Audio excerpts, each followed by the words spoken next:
Bhagavad Gita, Chapter 8, Attaining the Supreme. Text 1. Arjuna inquired, O my Lord, O Supreme Person, what is Brahman? What is the Self? What are fruitive activities? What is this material manifestation? And what are the demigods? Please explain this to me. The Supreme Lord said, the indestructible transcendental living entity is called Brahman, and his eternal nature is called the Self.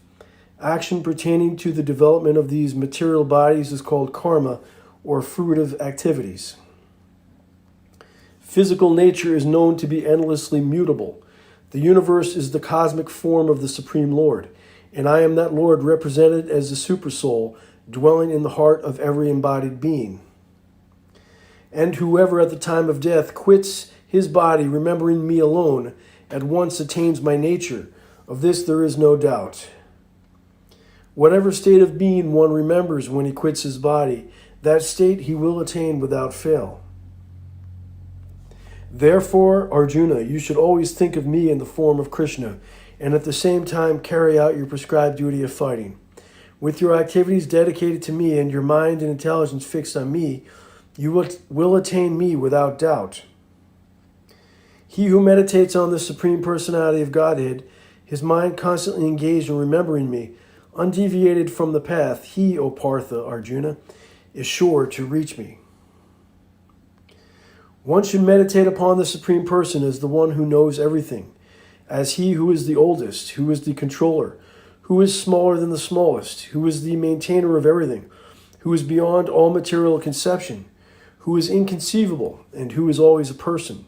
He is luminous like the sun, and being transcendental is beyond this material nature.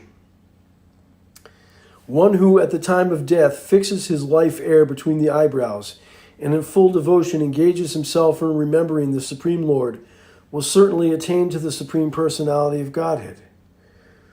Persons learned in the Vedas who utter Omkara and who are great sages in the renounced order enter into Brahman.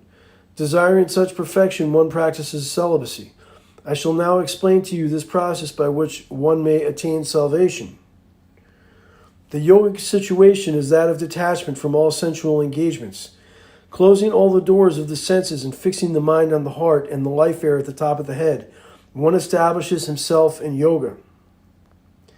After being situated in this yoga practice and vibrating the sacred syllable Om, the supreme combination of letters, if one thinks of the Supreme Personality of Godhead and quits his body, he will certainly reach the spiritual planets.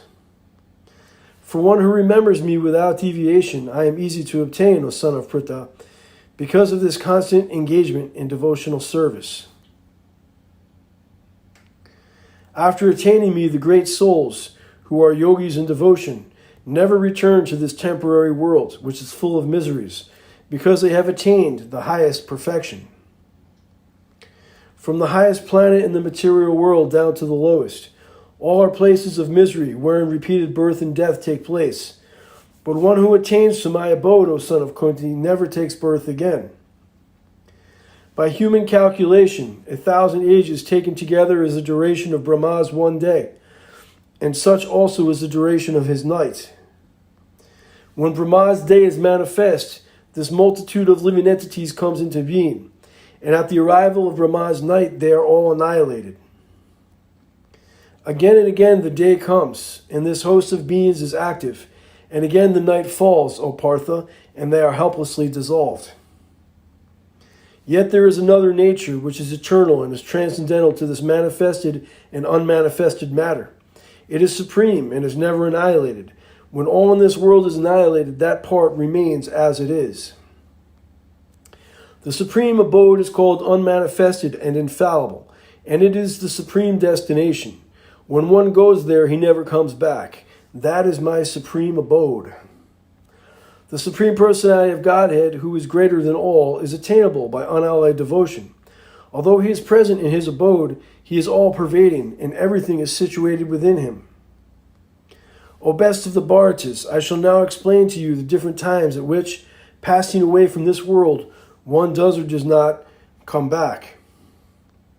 Those who know the Supreme Brahman pass away from the world during the influence of the fiery god, in the light at an auspicious moment, during the fortnight of the moon, and the 6 months when the sun travels in the north. The mystic who passes away from this world during the smoke, the night, the moonlight fortnight, or in the 6 months when the sun passes to the south, or who reaches the moon planet, again comes back. According to the Vedas, there are 2 ways of passing from this world, one in light and one in darkness. When one passes in light, he does not come back, but when one passes in darkness, he returns. The devotee who knows these 2 paths, O Arjuna, are never bewildered. Therefore, be always fixed in devotion. A person who accepts the path of devotional service is not bereft of the results derived from studying the Vedas, performing austere sacrifices, giving charity, or pursuing philosophical and fruitive activities. At the end, he reaches the supreme abode. And that is the end of Chapter 8, Attaining the Supreme.